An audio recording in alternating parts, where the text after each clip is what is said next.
દિલ્હીના સીએમ રેખા ગુપ્તા પર હુમલા મામલે મોટો ખુલાસો થયો છે। હુમલો કરનાર આરોપી રાજેશ સાકરિયા મૂળ રાજકોટનો। આરોપી રાજેશ પશુ પ્રેમી હોવાનું તેના માતાએ જણાવ્યું। રાજેશ હંમેશા શ્વાન ગાય સહિતના પશુની સેવા કરતો। દિલ્હી જતા પહેલા ફોનમાં શ્વાનનો કોઈ વિડીયો જોયો। શ્વાનો વિડીયો જોઈ રાજેશે અનેકવાર માથું પછાડ્યું। શ્વાનો વિડીયો જોયા બાદ ઘરેથી તે નીકળ્યો અને ઉજ્જૈન ગયા બાદ રાજેશ દિલ્હી ગયો।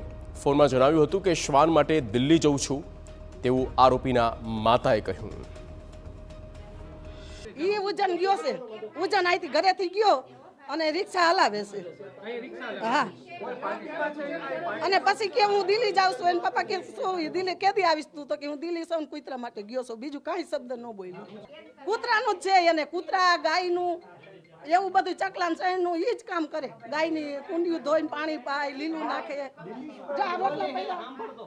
રોટલા પડ્યા હોય ને ગામ શેરીના બધાને રોટલા લઈ જાય। હા, એ જ કામ કરે।